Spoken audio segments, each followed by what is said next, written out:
अस्सलाम वालेकुम नाजरीन, आप देख रहे हैं जे व्यूज़ और मैं हूँ ज़वारिया रहमान। मेरे साथ मौजूद हैं जमशेद अंसारी साहब। सर कैसे हैं आप? अल्हम्दुलिल्लाह ठीक ठाक। सर बड़ी अहम खबरें गर्दिश कर रही हैं और उन्हीं खबरों में से एक खबर ये भी है कि कल जो है वो एक अहम मुआहदा हुआ है हुकूमत और तहरीक लब्बैक पाकिस्तान के बारे में। ये मुआहदा शायद उनके आने वाले धरने से रिलेटेड था जो हुकूमत ने पहले ही रोक दिया। वो क्या मुआहदा थे ज़रा नाज़रीन को ये भी बताएगा। और साथ ही कुछ तज्ज़िये ऐसे आना शुरू हो गए कि इनकी तो गिरफ्तारी अमल में आने वाली थी, तो फिर ये मुआहदा हो जाना और गिरफ्तारी की वजह ये समझ नहीं आई। जी बिस्मिल्लाहिर्रहमानिर्रहीम, बहुत शुक्रिया आपका। आपके सवाल के दो हिस्से हैं। जहाँ तक पहले हिस्से का ताल्लुक है कि ये मुआहदा है क्या, इस हवाले से कल शाम को मैं एक तफसीली वीडियो इसी यूट्यूब चैनल पे अपलोड कर चुका हूँ और जो मुआहदे की शिकें थी उस हवाले से तफसीली गुजारिशात मैं कल ही अपनी एक वीडियो में पेश कर चुका हूँ। अब आपके सवाल का जो दूसरा हिस्सा है वो बड़ा इम्पॉर्टेंट है कि कल जब ये रिटर्न एग्रीमेंट हो जाता है, तहरीरी मुआहदा हो जाता है और इस हवाले से बाकायदा टीवी चैनल्स पे जो है वो खबरें भी आना शुरू हो गई थी और मुख्तलिफ व्हाट्सएप ग्रुप्स में या सोशल मीडिया पे जो मुआहदे के जो नुकात थे वो भी बाकायदा सर्कुलेट होना शुरू हो गए थे।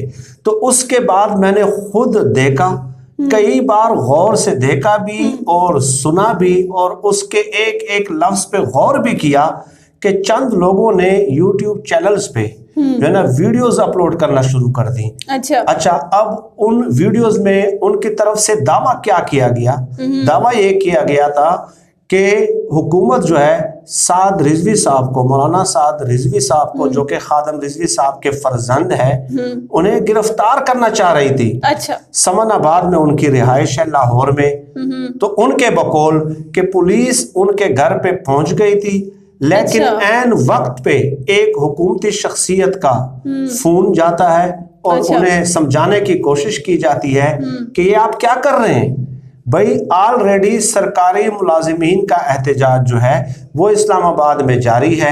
इसके अलावा सेनेट इलेक्शन का मार्का जो है वो सर करना है, ठीक है।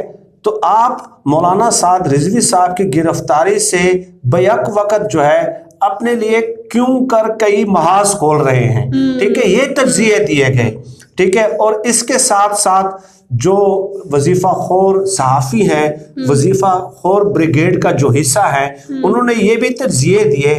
कल ही के दिन की मैं बात कर रहा हूँ कि इस्लामाबाद में सरकारी मुलाजिमीन का एहतजाज तो अभी तक जारी है। हुकूमत ये दावे कर रही है कि हमारे मुज़ाकरात कामयाब हो गए हैं, लेकिन सरकारी मुलाजिमीन इस बार डट गए हैं। वो हुकूमती यकीन दहानियों पे एतबार करने के लिए तैयार नहीं है।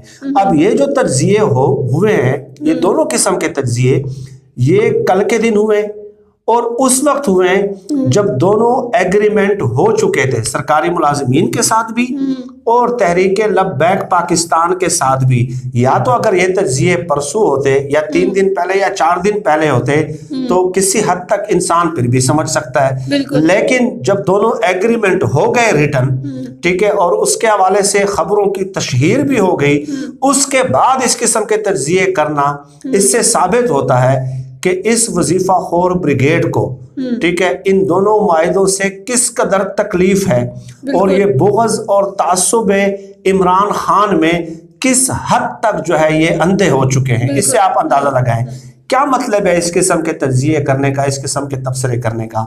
इसका मतलब यही है कि आप तहरीक लब्बैक पाकिस्तान के कारकुनों में जो है ना एक किस्म का इश्तियाल पैदा करना चाहते हैं। हुकूमत के दरमियान और तहरीक लब्बैक पाकिस्तान के दरमियान आप जो है गलतफहमियां पैदा करना चाहते हैं। इससे पहले भी आज सुबह मैंने जो है ना आपके साथ एक इंटरव्यू कंडक्ट किया और उसमें गरीदा फारूकी के हवाले से चंद जो है वो गुजारिशात पेश किए ना, उन्होंने जो ट्वीट्स किए, फेक प्रोपेगंडा किया, उसका मकसद भी यही था ना कि PMLQ के दरमियान और इमरान खान साहब के दरमियान जो है ना गलतफहमियां पैदा की जाएं। तो इस किस्म के तज्जिए भी जो है उसका जो मेन टारगेट होता है वो यही होता है कि किसी ना किसी तरह हुकूमत के दरमियान, तहरीक लब्बैक पाकिस्तान के दरमियान जो एक कामयाब तहरीरी एग्रीमेंट हुआ है तो इनके दरमियान रिफ्ट पैदा कर दी जाए।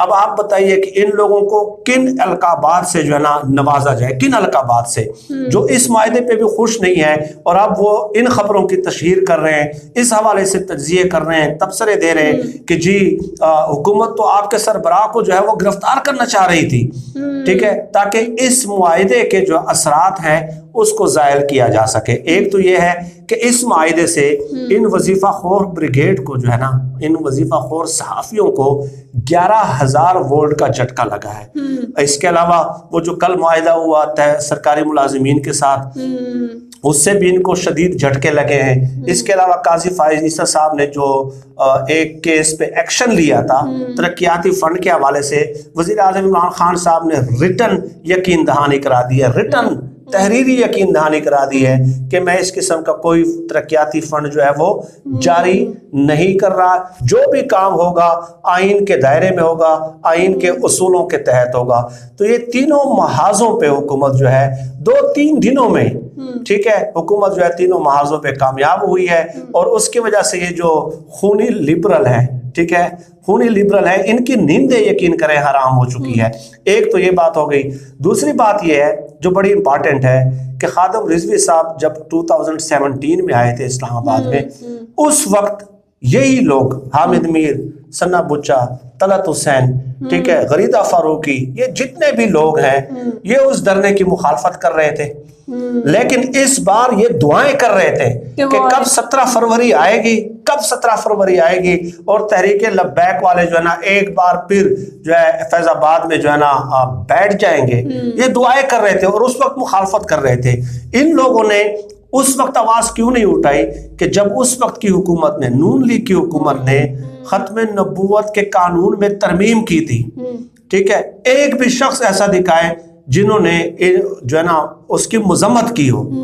उस वक्त ये खादिम रिजवी साहब की मजम्मत करते रहे और आज ये ना उनकी जो ना वापसी के लिए, उनके एहतजाज के लिए ये दुआएं कर रहे थे।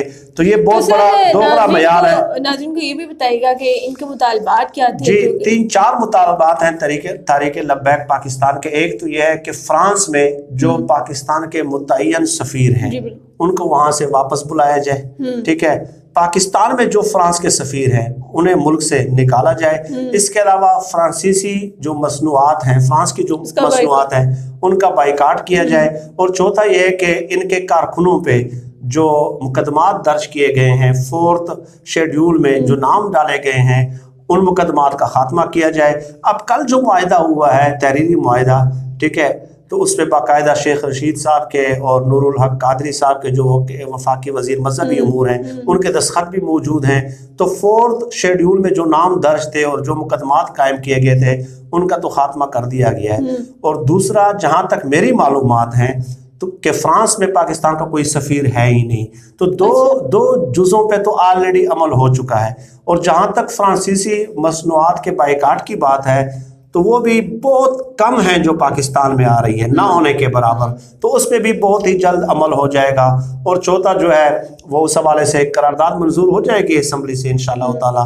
तो ये मामलात मैंने कल भी अपनी वीडियो में तहरीक लब्बैक पाकिस्तान और हुकूमत वक्त को खराज तहसीन पेश किया था।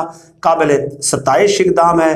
तहरीक लब्बैक पाकिस्तान ने इंतहाई समझदारी का, इंतहाई दानिशमंदी का, इंतहाई जिम्मेदारी का मुजाहरा किया है, फ्लेक्सिबिलिटी दिखाई है, ठीक है। अपने उसूली मौक़िफ़ से उन्होंने इनहिराफ भी नहीं किया, यू टर्न भी नहीं लिया, लेकिन बैनुल अक़वामी हालात का और पाकिस्तान के अंदरूनी हालात का इदराक करते हुए उन्होंने बहुत ही बरवक्त जो है अच्छा फैसला किया है। काबिल तहसीन इक़दाम है उनका। नाज़रीन, अंसारी साहब ने तमाम तफसीलात आपके सामने रखी। सफ़ीर को वापस बुलाना और सफ़ीर को निकालना ये अगर हमारे बस में नहीं है तो उनकी प्रोडक्ट्स का बाइकआउट करना ये इनफरादी तौर पर हमारे बस में है और हर काम हुकूमतों पर नहीं डाला जा सकता। अगर हुकूमत एक चीज़ का बाइकआउट नहीं करी तो बहसीत मुसलमान हमारा अपना फ़र्ज़ बनता है कि हम उनकी चीज़ों का जो है वो बाइकआउट करें। और उस पर हुकूमत को टारगेट करना और उस पर तनकीद करना ये किसी भी तरह से दुरुस्त नहीं है। हमें दीजिएगा इजाज़त। इंशाल्लाह अगली वीडियो में आपसे फिर से मुलाकात होगी एक नए टॉपिक के साथ। वीडियो को लाइक कीजिएगा और कमेंट्स में अपनी राय का इज़हार ज़रूर कीजिएगा। शुक्रिया।